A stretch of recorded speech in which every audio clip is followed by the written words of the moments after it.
Hello guys, welcome to college shooter. सबसे पहले sorry, मैंने कल के लिए सेशन के लिए बोला था बट किसी वजह से मैं कल कर नहीं पाया। कोई नहीं, अब स्टार्ट करते हैं।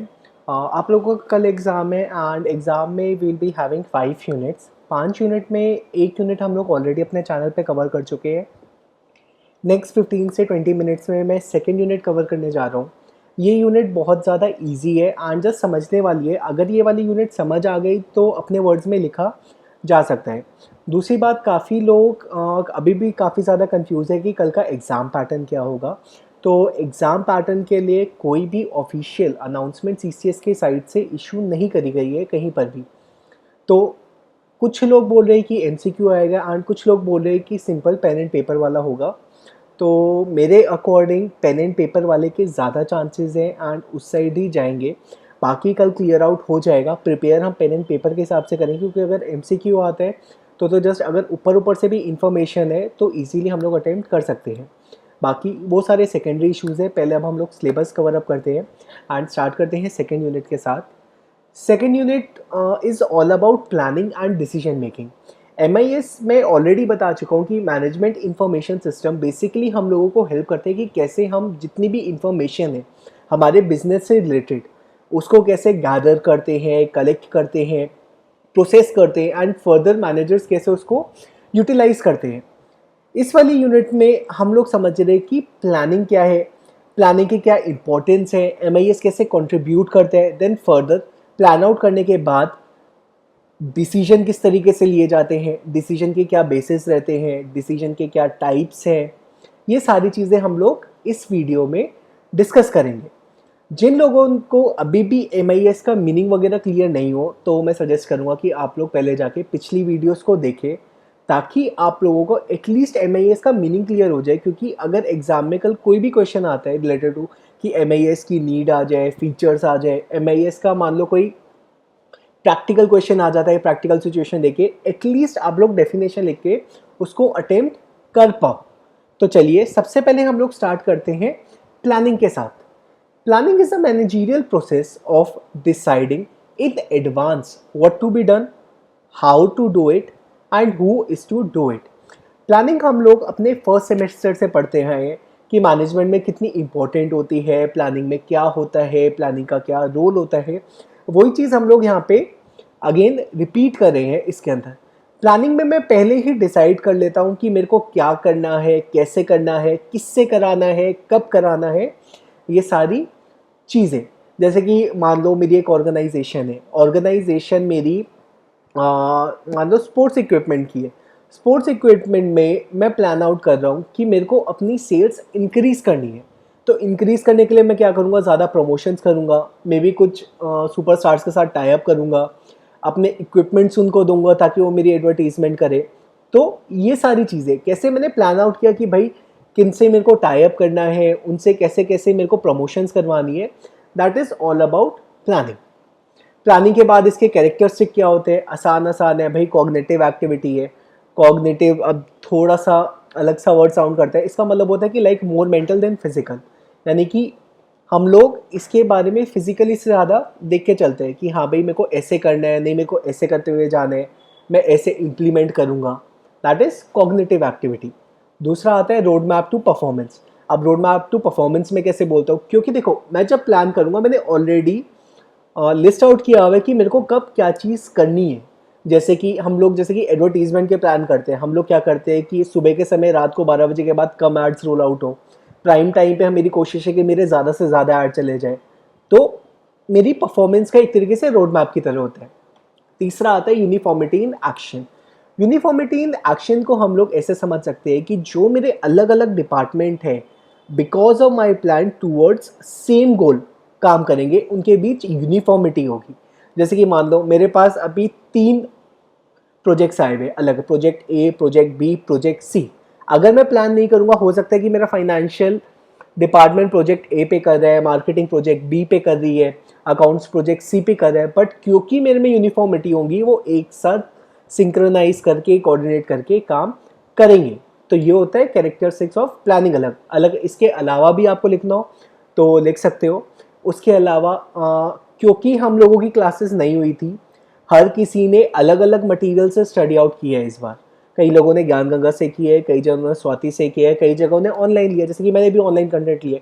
तो अगर आप लोगों को कुछ डिफरेंट लगता है तो घबराने वाली कोई बात नहीं है, आप कोई सा भी अटेम्प्ट कर सकते हो। जस्ट आपको ये श्योरिटी होनी चाहिए कि उसका सोर्स करेक्ट है। मैंने सारा जितना भी मैं आपको आज करवा रहा हूँ सारा मैंने ऑनलाइन लिया है, आज ट्रस्टेड वेबसाइट से लिया है, तो इनमें कोई दिक्कत नहीं आएगी। तो वो चीज़ का एक बार ध्यान रखिएगा। प्लानिंग के बाद अब हम लोग चलते हैं towards corporate planning. Corporate planning में क्या होता है, ये दो वर्ड से बना है मेरा, कॉर्पोरेट और प्लानिंग। लाइक मैं इसमें कॉर्पोरेट रिलेटेड प्लानिंग कर रहा हूँ। अब कॉर्पोरेट क्या क्या प्लानिंग करेगा भाई, कि उसका लॉन्ग टर्म विजन क्या है, उसके ऑब्जेक्टिव्स क्या होंगे, कैसे वो अपनी एफिशिएंसी बढ़ा सकता है, कैसे सेल्स इंक्रीज करेगा, वो सारी चीज़ें एक बार रीड आउट कर लेते हैं। Corporate planning includes the setting of objectives, organizing the work, people, and systems to enable those objectives to be achieved, motivating through the planning process and through the plans, measuring performance, and so controlling progress of the plans and developing people through better decision making, clearer objectives, more involvement and awareness of progress। आसान है, समझ आ गया। In case इसमें अगर आपको और भी ज़्यादा डीप में समझना हो तो फंडामेंटल्स ऑफ मैनेजमेंट भी हम लोगों ने कॉर्पोरेट प्लानिंग को कवर किया था, कॉर्पोरेट मिशन स्टेटमेंट किया था, आप लोग वहाँ से एक बार आइडिया ले सकते हो। अब कॉर्पोरेट प्लानिंग की प्रोसेस क्या होगी, एक चीज़ यहाँ पे समझो कि लाइक कोई भी प्रोसेस आए प्लानिंग की, चाहे वो कॉर्पोरेट हो, स्ट्रैटेजिक हो, आगे हम टैक्टिकल और ऑपरेशन भी पढ़ेंगे, सबकी सेम ही होती है। सबसे पहले मैं एनवायरमेंटल एनालिसिस करूँगा, ऑब्जेक्टिव डिटरमाइन करूँगा, स्ट्रैटेजी फॉर्मुलेट करूँगा, देन प्लान्स को डेवलप करूंगा, इंप्लीमेंट करूंगा एंड इवेलुएट करूंगा। हर जगह सेम है, कुछ अलग नहीं है। सबसे पहले एनालिसिस करो, ऑब्जेक्टिव सेट करो, उससे रिलेटेड प्लान करो पूरा, देन उससे रिलेटेड रिसोर्सेज को डेवलप करो, प्लान को इंप्लीमेंट करो एंड फॉलोअप ले लो। आसान है। इसके बाद हम लोगों का आता है स्ट्रैटेजिक प्लानिंग। स्ट्रैटेजिक प्लानिंग एक बहुत ज़्यादा इंपॉर्टेंट टॉपिक है, क्योंकि एग्जाम में 7.5 या 15 मार्क्स का आराम से आ सकता है। स्ट्रैटेजिक प्लानिंग क्या होती है, ये मेरी प्लानिंग लॉन्ग टर्म वाली है। ये मेरी जनरली जो मेरी टॉप मैनेजमेंट होती है ना वो करती है। इसमें क्या करता है कि जो मेरी एक ऑर्गेनाइजेशन का ओवरऑल गोल, टारगेट, ऑब्जेक्टिव होता है, वो उसको सेटअप करती है कि भाई मेरे को अगले 5 साल या 10 साल में अपनी ऑर्गेनाइजेशन में क्या चेंजेस लाने हैं। इसका अगर मैं एग्जांपल लूँ तो सबसे अच्छा रिलायंस का है। मुकेश अंबानी जी ने पहले ही बोल रहा था कि मैं रिलायंस को डेट फ्री कंपनी बना दूंगा। ये चीज़ उन्होंने 2 से 3 साल पहले दे दी थी एंड आज की डेट में रिलायंस डेट फ्री हो गई, क्योंकि उन्होंने उस हिसाब से स्ट्रैटेजी प्लान करी। ऑल दो हर्डल्स आए, कुछ भी है, वो चीज़ इम्प्लीमेंट करने में सक्सेसफुल रहे। तो ये है अबाउट स्ट्रैटेजी प्लानिंग, कैसे मैं अपनी long term vision, long term objectives, long term mission, उन सबको सेटअप करके चलता हूँ एंड उनकी अचीवमेंट के लिए प्लान आउट करके चलता हूँ। ये मेरी स्ट्रैटेजिक प्लानिंग होती है। एंड देन अगेन अगर इसके स्टेप्स आ जाए तो सेम रहेंगे। सबसे पहले एनालिसिस करो जो भी आसपास की सराउंडिंग्स है, अभी हम लोग कहाँ पे स्टैंड कर रहे हैं। देन फॉर्मुलेट करो, स्ट्रैटेजी बनाओ, कैसे मैं उसको अचीव करूँगा। जैसे कि अगर मैं एग्जांपल ले लूँ वीवो का, या और भी अच्छा लेते हैं, इंडियन कंपनी का लेते हैं, बीजू का। बीजू ने फंड्स उठाया, अब मेरे को इंडियन हाउस होल्ड्स में जाना था, अपने आप को एडवर्टाइज करना था, दिखाना था मैं कितनी बड़ी कंपनी हूँ। उसने प्लान आउट क्या किया कि मैं इंडियन क्रिकेट टीम के साथ टाई अप कर दूंगा। देन इम्प्लीमेंट किया, फॉलोअप किया एंड देखा। तो ये था स्ट्रैटेजिक प्लानिंग। स्ट्रैटेजिक प्लानिंग के बाद अब इसके टाइप्स पे आते हैं। इसके 2 टाइप्स है, ट्रांजैक्शनल एंड ट्रांसफॉर्मेशनल। अब देखो, ट्रांजैक्शनल एंड ट्रांसफॉर्मेशनल अपने नाम से ही डिफाइन हो जाते हैं। ट्रांजैक्शनल में क्या है, मैं एक ट्रांजैक्शन से दूसरे उसमें जा रहा हूँ धीरे धीरे। ट्रांसफॉर्मेशन में क्या होता है, हम एकदम क्विक करते हैं चीज़ें।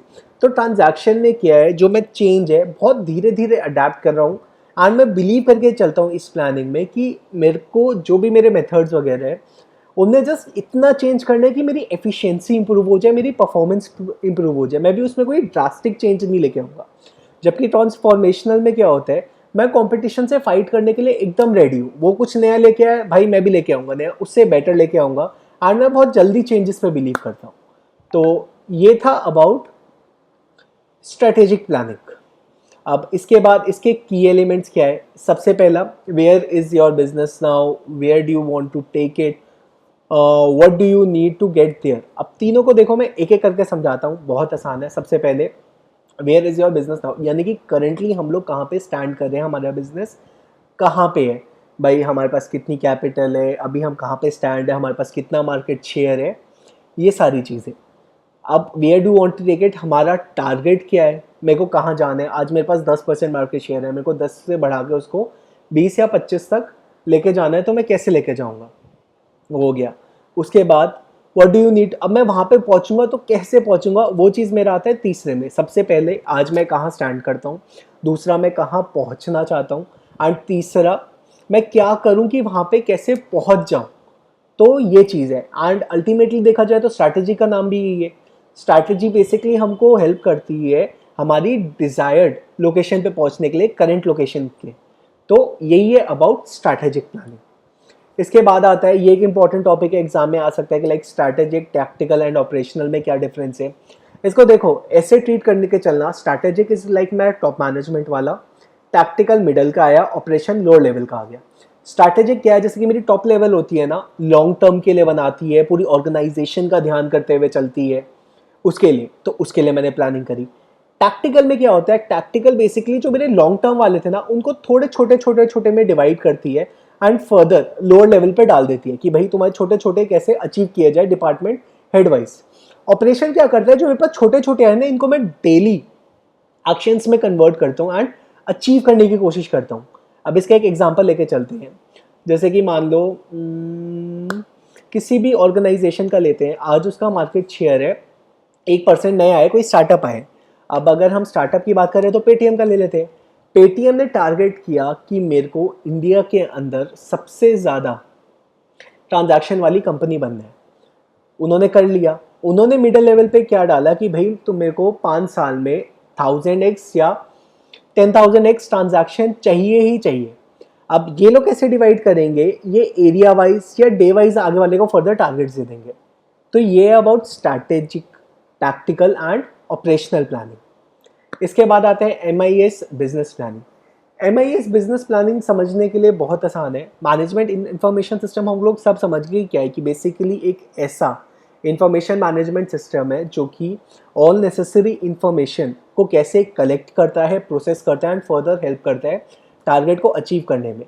तो बिजनेस प्लानिंग में भी क्या है, इसका MIS को प्लान करने के लिए सबसे पहले इसके गोल्स एंड ऑब्जेक्टिव सेट करो, देन उसके अकॉर्डिंग स्ट्रैटेजी बनाओ, सिस्टम बनाओ, हार्डवेयर करो, सॉफ्टवेयर करो, वही चीज़ें चल जाती है। इसका मैं डिटेल में इसलिए नहीं करवा रहा क्योंकि ये एज इट इज़ आप लोग स्लाइड में अवेलेबल करवा दूंगा, आप उससे देख के कर सकते हो, ये इतना इंपॉर्टेंट नहीं है, तो इसको अभी के लिए हम लोग स्किप कर देते हैं। इसके बाद आता है डिसीजन मेकिंग। डिसीजन मेकिंग काफ़ी ज़्यादा इंपॉर्टेंट है क्योंकि डिसीजन मेकिंग से एक नए क्वेश्चन तो आएगा ही, सेक्शन ए में आने के सबसे ज़्यादा चांस होते हैं। डिसीजन मेकिंग में क्या होता है कि बेसिकली मैं सेलेक्ट करता हूँ कि मेरे लिए क्या चीज़ बेस्ट रहेगी, जिसमें या तो मेरा मैक्सिमम प्रॉफिट हो रहा हो या मिनिमम लॉस हो रहा हो। जैसे कि हम मार्केट जाते हैं, कुछ खरीदना होता है, हमारे पास चॉइसेस होती है, हम वहाँ पे भी डिसीजन मेक करते हैं। जब मैं ऑर्गेनाइजेशंस की बात करता हूँ, वो थोड़ा ऑर्गेनाइजेशन रिलेटेड चीज़ें आ जाती है।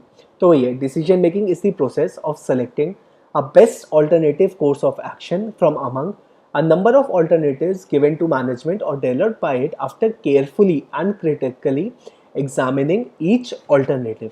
आसान है। इसके फीचर्स क्या क्या होंगे, गोल ओरिएंटेड, भाई गोल ओरिएंटेड तो है ही है, तभी तो मैंने डिसीजन लिया। डिसीजन के बाद मेरे को फर्दर कोई गोल ही तो अचीव करना है जो भी मेरा टारगेट है। परवेसिवनेस, परवेसिवनेस का मतलब क्या होता है, अलग अलग लेवल पे काफ़ी वाइड एरिया।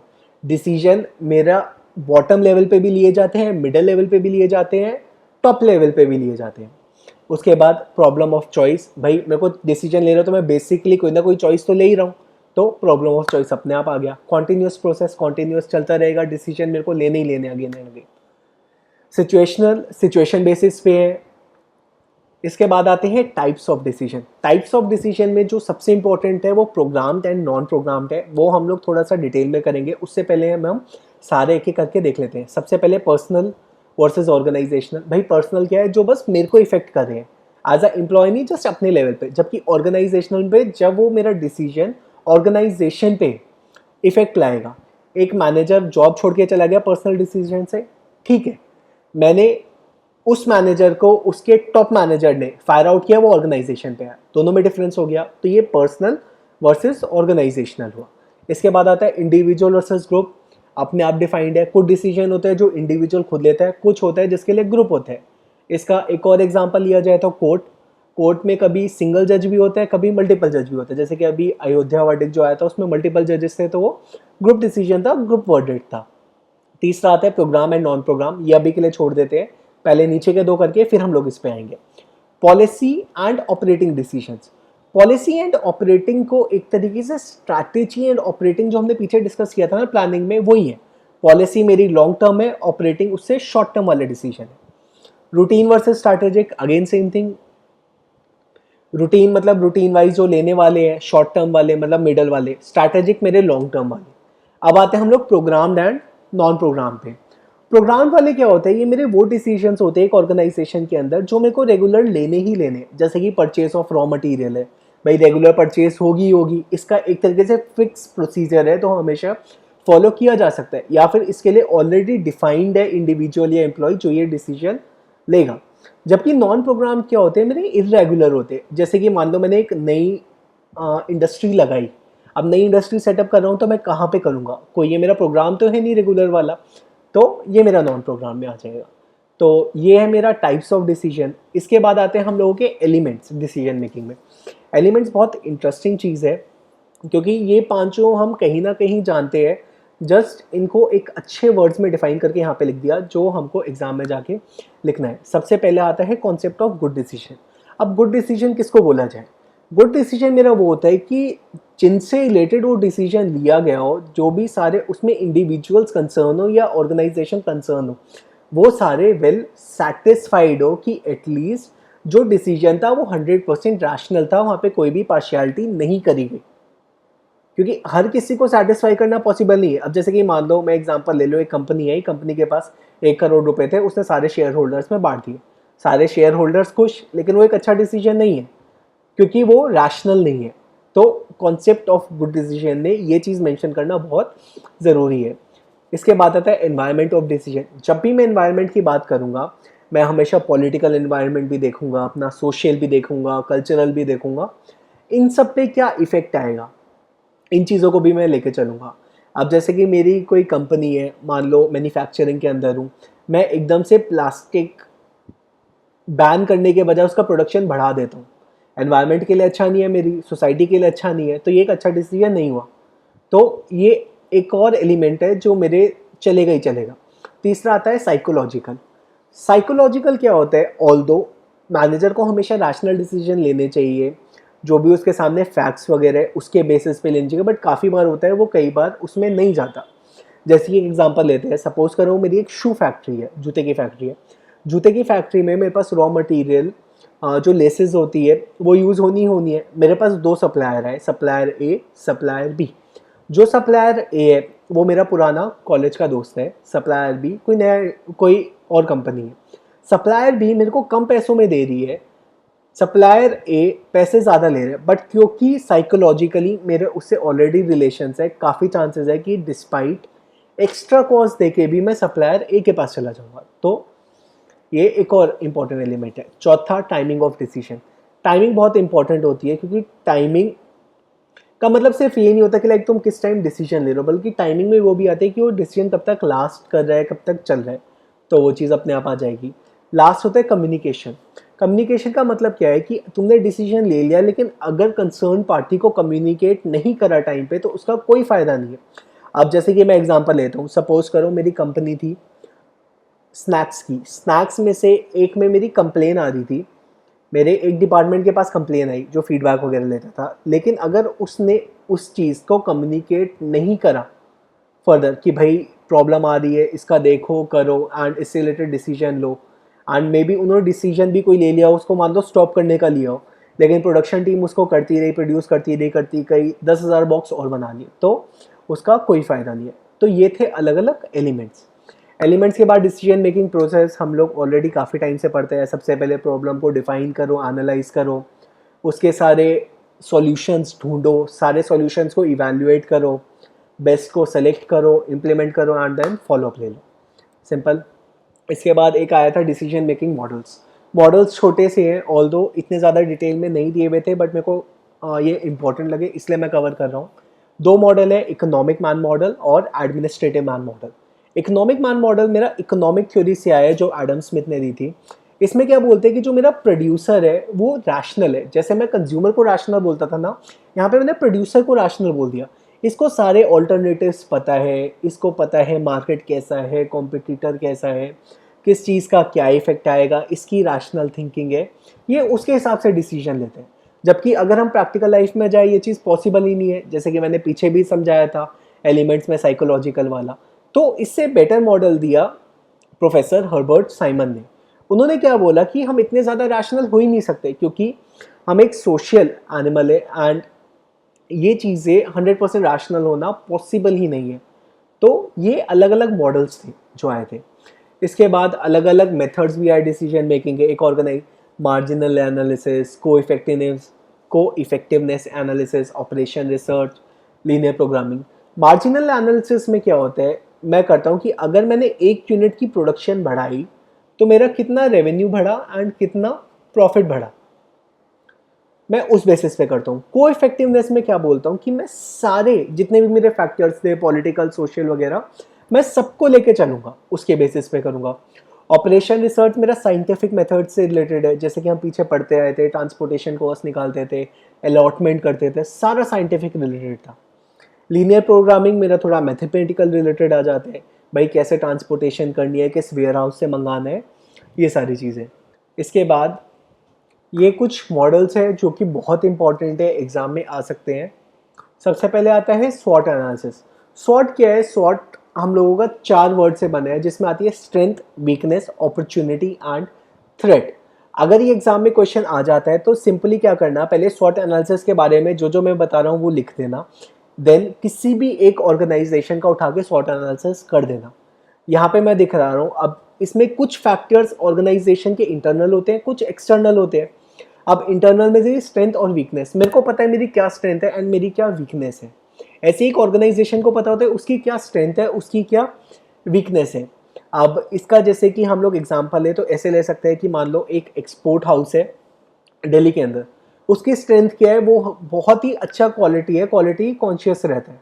उसकी वीकनेस क्या है, वो टाइमली मटेरियल नहीं दे पाता। तो वो ऐसे कस्टमर्स ढूंढेगा जो उसको एक्स्ट्रा टाइम देंगे लेकिन क्वालिटी कॉन्शियस है, तो ये वहाँ से आ जाएगा। उसके अलावा एक्सटर्नल में क्या, अपॉर्चुनिटीज़ एंड थ्रेट्स। अपॉर्चुनिटीज़ कैसी, नई मार्केट की अपॉर्चुनिटीज़ क्या है, मे बी मेरा कोई कॉम्पिटिटर मार्केट छोड़ के जा रहा हो, वो सारी चीज़ें। कस्टमर्स अच्छे मिल रहे हैं, मार्केट में एंट्री अच्छी है, बाइंग पावर बढ़ गई है उनकी। थ्रेट क्या है, कॉम्पिटिटर के पास सिमिलर प्रोडक्ट है, उन्होंने नए नए कैंपेन्स लिए हैं, मार्केटिंग बढ़ा दी, ये सारी चीज़ें। तो ये था ऑल अबाउट स्वॉट एनालिसिस। स्वॉट के अलावा हम लोग डिस्कस करेंगे अबाउट पेस्ट मॉडल। पेस्ट जितने भी हम लोग अभी फैक्टर्स वाला पीछे से पढ़ते हैं भाई, political factors, economic factors, social, technological, इसका एक ऑर्गेनाइजेशन पे क्या इफेक्ट आता है, ये हम लोग पेस्ट मॉडल में देखते थे। पॉलिटिकल में क्या आएगा भाई, गवर्नमेंट कैसी है, भाई मॉडर्न है, रेडिकल थिंकिंग की है, कंजर्वेटिव की है, कैसी है, वो चीज़ देखेंगे। रेगुलेशन कैसी है, करप्शन कैसा है, ये सारी। इकोनॉमिक में क्या आ जाएगा, business cycle, labour cost. Social factors में पॉपुलेशन कैसी है, उनकी बाइंग पावर कैसी है, उनका लाइफस्टाइल कैसा है, उनका कल्चर कैसा है। टेक्नोलॉजिकल में कितनी एडवांस टेक्नोलॉजी है भाई, आज भी पुराने लेबर्स पे डिपेंड कर रही है या मशीन्स ले आए, वो सारी चीज़ें। पेस्ट के बाद आता है blue ocean strategy. Blue ocean strategy को सिंपल अगर करना हो तो एक आइडियल सिचुएशन मान के चलो जो एक कंपनी पहुंचना चाहती है। ब्लू ओशन को मैं एक तरीके से मोनोपोली सिचुएशन भी बोल सकता हूँ कुछ हद तक। इसमें क्या है, मैं एक ऐसा मार्केट बना दूँ जहाँ पे मेरा कोई कंपटीशन है ही नहीं, इररेलेवेंट है, अगर कोई आता भी है वो मेरे से compete कर ही नहीं सकता। जबकि रेड ओशन क्या है, रेड ओशन मेरा परफेक्ट कंपटीशन की तरह है। कैसे, मैं जाऊंगा सेम मार्केट के अंदर, सेम प्रोडक्ट के अंदर, अच्छी क्वालिटी लेके आऊँगा सेम रेट के अंदर, उसमें फाइट करूंगा। जबकि ब्लू ओशन में क्या, मैं ऐसी क्वालिटी ले आऊँगा जो और कोई क्रिएट ही ना कर पाए, वो अपने आप खत्म हो जाए। तो ये मेरा ब्लू ओशन और रेड ओशन स्ट्रैटेजी है। इसका अगर और अच्छा एग्जांपल हो, मे बी ये थोड़ा स्टीरियोटाइप हो जाएगा बट ले सकते हैं। ब्लू ओशियन में जितने भी अब मेरे नए स्टार्टअप्स आ रहे हैं वो काम करने की कोशिश करते हैं। रेड ओशियन जो मेरे ऑलरेडी एग्जिस्टिंग बिजनेस होते हैं वो compete करने के होते हैं। जब भी कोई स्टार्टअप सक्सेसफुल होता है, जब भी कोई नई ब्लू ओशियन टाइप चीज़ लेके आएगा तब जाके सक्सेसफुल होगा। इसके बाद आता है last, porter 5 forces. Porter 5 forces बहुत ज़्यादा इंपॉर्टेंट है, ये कर लेना, आसान भी है। ये 1979 में माइकल पोर्टर ने दिया था। इन्होंने क्या किया था, 5 चीज़ें बताई थी जिसके बेसिस पे हम अपनी इंडस्ट्री को जज कर सकते हैं। सबसे पहला threat of entry, bargaining power of buyers, then threat of substitute, bargaining power of suppliers and industry rivalry. Threat of entry क्या होता है, कितनी आसानी से मैं कोई और इंडस्ट्री उसमें एंट्री ले सकती है, कोई और कंपनी आ सकती है। जैसे कि आज मैं बात करूँ तो टेलीकॉम की, टेलीकॉम में after Jio and Airtel, Vodafone idea में भी सर्वाइव कर रहे हैं, बट मैं भी पता नहीं कब तक कर पाए, कोई नया टेलीकॉम नहीं आ सकता। तो टेलीकॉम इंडस्ट्री एयरटेल और जियो के लिए बहुत अच्छी है, क्योंकि बाहर से नहीं आ सकता। उसके बाद आती है bargaining power of buyers. Bargaining power of buyers का मतलब क्या होता है कि जो मेरे कस्टमर्स है वो क्या मेरे को फोर्स कर सकते हैं अपनी कॉस्ट कम करने के लिए, तो उस पर मैं जज करूंगा। उसके बाद आता है bargaining power of suppliers. Bargaining power और सप्लायर्स लाइक जो मेरा प्रोडक्ट सप्लाई कर रहे हैं, रिटेलर्स हो गए, बड़े होलसेलर्स हो गए, क्या वो मेरे को पुश कर सकते हैं कि नहीं सर कम करो। जैसे कि हमारी सीमेंट इंडस्ट्री होती है, सीमेंट में कंपनी पे हमेशा प्रेशर होलसेलर रिटेलर्स का आता है कि नहीं मार्केट में रेट टूट गए, ये हो गया वो हो गया, उसके बेसिस पे। तीसरा थ्रेट ऑफ सब्सटीट्यूट्स, क्या और कंपनी के सब्सटीट्यूट प्रोडक्ट चाहे जा सकते हैं, मेरे को रिप्लेस करे जा सकते हैं। इसमें अगेन सीमेंट का एग्जांपल दे सकते हो, अंबुजा जा रहे हैं, अंबुजा को एसीसी रिप्लेस कर सकता है, एसीसी को अल्ट्राटेक कर सकता है, हमेशा थ्रेट लगे रहते हैं। देन इंडस्ट्री राइवलरी, कोई भी नया प्रोडक्ट लेके आ रहा है कोई मेरा कॉम्पिटिटर, तो उससे मेरे को कितनी डिसएडवांटेज है, कितनी एडवांटेज हो सकती है। तो ये था पोर्टर 5 फोर्सेस। आई होप आप लोगों को समझ आया हो। इसके अलावा इस यूनिट में अगर आप लोगों की कोई भी डाउट हो तो फ्री फील ग्रुप पे आप लोग शेयर कर सकते हो and we will definitely revert. इसके अलावा ये पीपीटी हम लोगों की ऐप पे अवेलेबल रहेगी, you can download the app and वहाँ से आप लोग ये पीपीटी ले सकते हो and that's it. Thank you.